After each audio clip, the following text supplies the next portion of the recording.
Hello student, आज हम study करेंगे हृदय में जो परिसंचरण तंत्र होता है उस परिसंचरण तंत्र में स्तनधारियों के अंदर उपस्थित दोहरे परिसंचरण तंत्र के बारे में।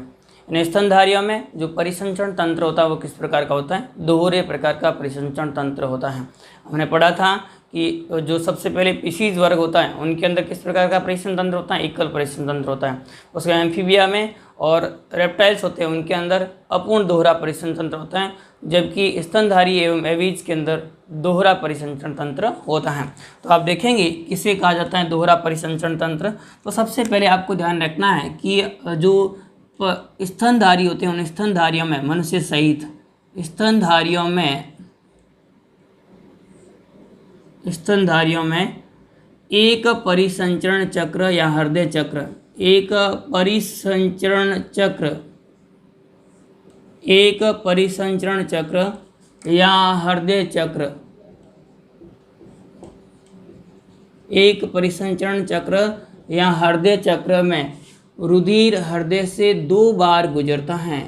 रुधिर हृदय से 2 बार गुजरता है। हृदय से 2 बार गुजरता है। हृदय से कितनी बार गुजरता है? 2 बार गुजरता है। और हृदय से रुधिर 2 बार गुजरता है जिसे हम दोहरा परिसंचरण चक्र या दोहरा रक्त परिसंचरण कहते हैं, जिसे हम दोहरा रक्त परिसंचरण कहते हैं, जिसे हम क्या कहेंगे? दोहरा रक्त परिसंचरण कहते हैं, जिसे हम दोहरा रक्त परिसंचरण कहते हैं। तो ये इस प्रकार से हमें ध्यान रखना है किसके बारे में? दोहरा रक्त परिसंचरण चक्र के बारे में। देखो, हृदय में जो अशुद्ध रुधिर एवं शुद्ध रुधिर लाने और ले जाने के लिए 2 पथ उपस्थित होते हैं। हृदय में अशुद्ध एवं शुद्ध रुधिर, अशुद्ध एवं शुद्ध रुधिर को लाने एवं ले जाने के लिए,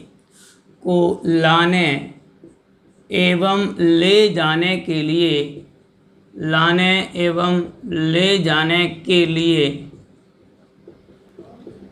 वाहिकाओं के 2 पथ पाए जाते हैं। वाहिकाओं के 2 पथ पाए जाते हैं। वाहिकाओं के 2 पथ पाए जाते हैं। तो ये हमें ध्यान रखना, 2 पथ पाए जाते हैं जिनके माध्यम से रुधिर है वह आपको ध्यान रखना लाया और ले जाता है। कौन कौन से पथ होते हैं? तो पहला आपको पथ ध्यान रखना है फफूसीय पथ। कौन सा ध्यान रखना है?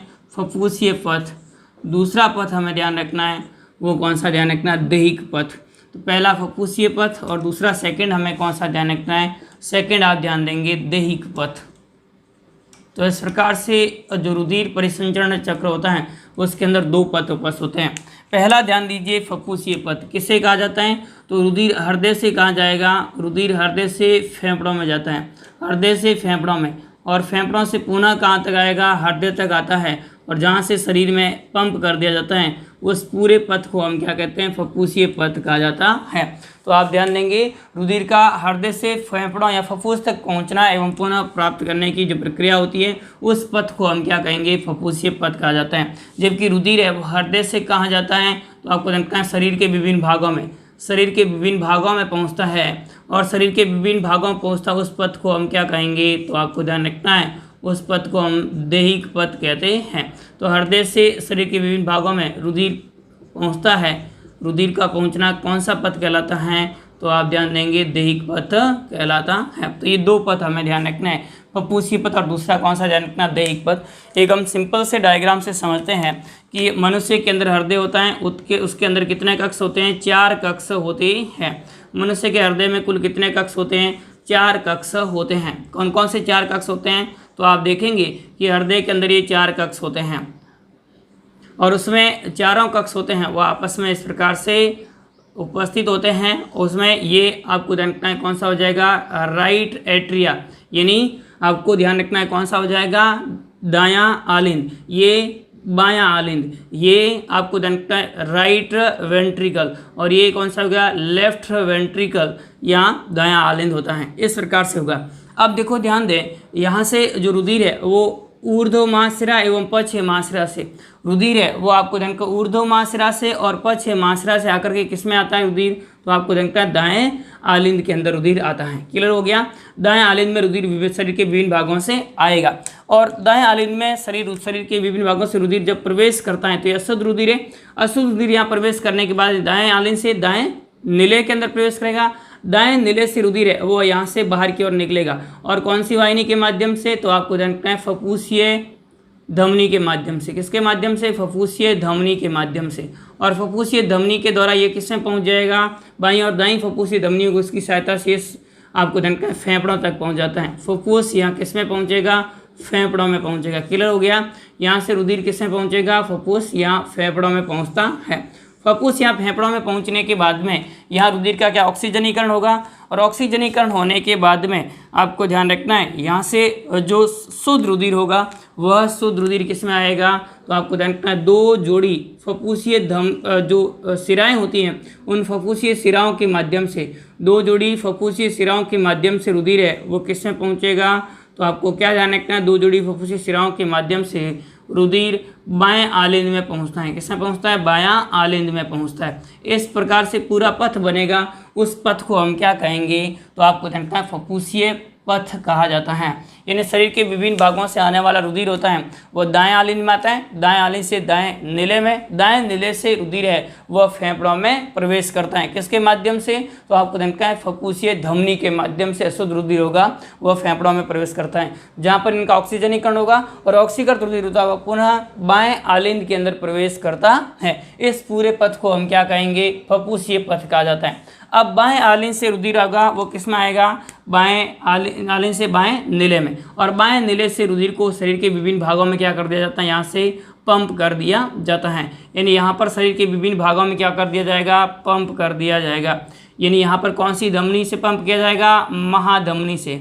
और महाधमनी होगी वह आगे जाकर किस में खुल जाएगी, तो आपको देखा धमनी में, आगे जाकर किस में खुलेगी, धमनियों में। और धमनियाँ होती हैं वो आगे जाकर धमनिकाओं में और धमनिकाएँ आगे जाकर केशिकाओं में खुलेगी। इस प्रकार से यह शरीर के विभिन्न ऊतकों में पहुंच जाएगा। शरीर के विभिन्न ऊतकों में रुधिर को पहुंचा देता है, यानी ऊतकों में रुधिर पहुंच जाएगा। और ऊतकों में डीऑक्सीजनित रुधिर होगा वह ऊर्ध्व एवं पश्च महाशिरा, जो ऊर्ध्व एवं पश्च महाशिरा होती है उस ऊर्ध्व एवं पश्च महाशिरा की सहायता से किस में आ जाएगा, तो आपको ध्यान रखना शरीर के वापस आ जाता है। वह किस में आ जाता है, ऊर्ध्व और पश्च महाशिरा से शरीर के विभिन्न भागों से वापस रुधिर है वह हृदय में आ जाता है। तो हृदय में एक परिसंचरण चक्र पूर्ण होने में रुधिर है वो दो बार गुजरता है, इसलिए इसे दोहरा परिसंचरण तंत्र कहा जाता है, जिसमें दो पथ होते हैं, फफूसीय पथ और दूसरा कौन सा हो जाएगा, दैहिक पथ होता है। अब दोहरे परिसंचरण तंत्र होगा वह किस प्रकार से होता है उसमें आप ध्यान देंगे। तो सबसे पहले रुधिर होता है वह शरीर के विभिन्न भागों से किस में आएगा, दायां आलिंद में। ठीक है, दाएं आलिंद से रुधिर किस में जाएगा, तो आपको ध्यान रखना दाएं आलिंद से दाएं नीले में। दाएं नीले से रुधिर किस में प्रवेश कर रहा है, तो आपको ध्यान रखना है दाएं नीले से रुधिर को पंप किया जाता है फफूसीय धमनी में। किस में जाएगा, फफूसीय धमनी में। फफूसीय धमनी से रुधिर किस में जाएगा, फफूसीय धमनी, और फफूसीय धमनी होगी उससे रुधिर प्रवेश कर जाएगा और वह आपको ध्यान रखना है फफूस में। किसमें प्रवेश करेगा, फफूस में। यहाँ से अशुद्ध रुधिर फफूस में प्रवेश कर गया। फफूस में प्रवेश करने के बाद में यहाँ से रुधिर होगा उसका ऑक्सीजनीकरण होगा और उसके बाद में किसमें प्रवेश करेगा, फफूसीय सिरा में। किसमें प्रवेश करेगा, फफूसीय सिरा में प्रवेश करता है। और फफूसीय सिरा होती है वो कितनी होती है, दो जोड़ी। उन फफूसीय सिराओं से रुधिर किसमें प्रवेश कर जाएगा, तो आपको ध्यान रखना है किसमें प्रवेश करेगा, फफूसीय सिरा से रुधिर दाएं आलिंद के बाद में किसमें आएगा, बाएं आलिंद के अंदर रुधिर आ जाता है। ये पूरा पथ होगा, उस पथ को हम क्या कहेंगे, तो आपको ध्यान रखना है इस पथ को, पूरे पथ को हम पल्मोनरी पथ कहते हैं या फफूसीय पथ कहा जाता है। अब बाएं आलिंद से रुधिर किसमें जाएगा, तो आपको ध्यान रखना है बाएं आलिंद से रुधिर जाता है बाएं नीले में। किसमें जाएगा, बाएं नीले में प्रवेश करेगा। बाएं नीले में प्रवेश करने के बाद में रुधिर है वो बाएं नीले से शरीर में पंप किया जाता है। किसके माध्यम से, महाधमनी के माध्यम से। और महाधमनी या एरोटा से किसमें चला जाएगा, तो आपको जानना है धमनियों में चला जाएगा। किसमें जाएगा, धमनियों में। बहुत सारी धमनियाँ होती हैं, वे धमनियाँ आपको जानना आगे जाकर छोटी छोटी धमनियों में बढ़ जाती है, जैसे हम धमनिकाएँ कहते हैं। धमनियों से किसमें चला जाएगा, धमनिकाओं में। धमनिकाओं से किसमें जाएगा, तो आपको ध्यान रखना है ये रुधिर होगा वो केशिकाओं में प्रवेश करेगा। धमनिकाएँ आगे जाकर किसमें जुड़ी होती हैं, केशिकाओं से जुड़ी होती हैं। और केशिकाएँ होती हैं वो ऊतकों के मध्य उपस्थित होती हैं। तो केशिकाओं में प्रवेश करेगा और केशिकाएँ किसके किसके मध्य उपस्थित, ऊतकों के मध्य उपस्थित। ऊतकों से पुनः आपको जानकर रुधिर किसमें प्रवेश करेगा, केशिकाओं में, और केशिकाओं में प्रवेश करने के बाद केशिकाएं होंगी वो आगे छोटी छोटी शिराओं में जुड़ी होती हैं, जिन्हें हम क्या कहते हैं, सिरिकाएं कहा जाता है। और सिरिकाएं होगी वो आगे जाकर किसमें खुलेगी, शिरा में, और शिरा में खुलने के बाद में शिरा होगी वो आगे जाकर बहुत सारी शिराएं किसमें खुलती है, महाशिरा में।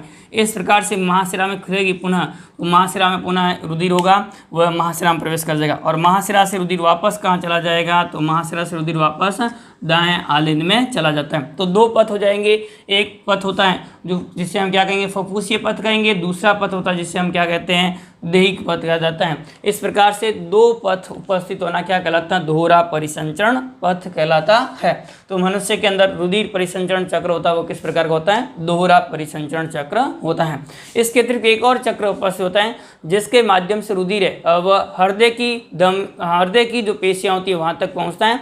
हृदय धमनियों के माध्यम से रुधिर है वह हृदय की पेशियों में पहुंचेगा, तथा हृदय की पेशियों से हृदय शिराएं होती हैं वह कोरोनरी साइनस में रुधिर को डाल देती है, जहाँ से वापस दाएं आलिंद के अंदर रुधिर प्रवेश कर जाता है। उस पथ को हम कोरोनरी पथ कहा जाता है। वैसे कोरोनरी पथ है वो आपके सिलेबस में नहीं दिया हुआ, इसलिए ध्यान रखें या ना रखें, पर आपको ये मालूम होना चाहिए कि हृदय की पेशियों को रुधिर पहुंचाने का कार्य हृदय धमनियाँ करती हैं, और वहाँ से वापस लाने का कार्य है वो किसके द्वारा किया जाता है, तो आप ध्यान देंगे वहाँ से वापस लाने का कार्य है वह हृदय शिराओं के द्वारा, जो कोरोनरी साइनस में रुधिर को डाल देगी, और जहाँ से रुधिर है वह दाएं आलिंद में प्रवेश कर जाता है। तो इस प्रकार से जो कोरोनरी पथ उपस्थित होता है।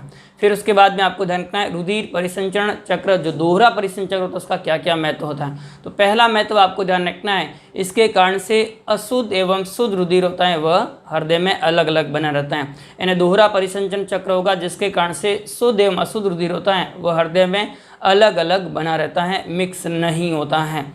दूसरा हम ध्यान देंगे कि दोहरे परिसंचरण तंत्र के कारण से शरीर का तापमान है वह समान बना रहता है, यानी शरीर के तापमान के नियमन में दोहरा परिसंचरण तंत्र होता है वह सहायक होता है। तीसरा आप ध्यान देंगे दोहरा परिसंचरण चक्र होता है जिसके कारण से शरीर को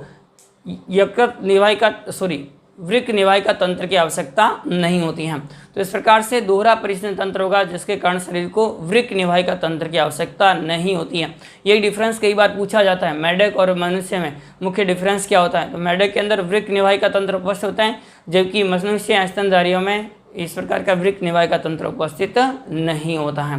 तो ये भी एक महत्व हमें ध्यान रखना किसका होता है, दोहरा परिसंचरण चक्र का होता है। इसके अतिरिक्त आप और ध्यान देंगे तो दोहरा परिसंचरण तंत्र होता है जिसके कारण से रुधिर को दाब के साथ में शरीर के विभिन्न भागों में पंप किया जा सकता है, यानी दैहिक दाब को नियंत्रित या नियमित रूप से बनाए रखने में भी कौन सहायक होता है। तो ये चार महत्व हमें ध्यान रखना है दोहरे परिसंचरण तंत्र का।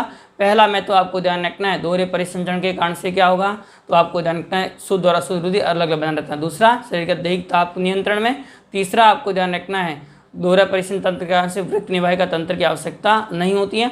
और चौथा हमें ध्यान रखना है दैहिक दाब को बनाए रखा जा सकता है।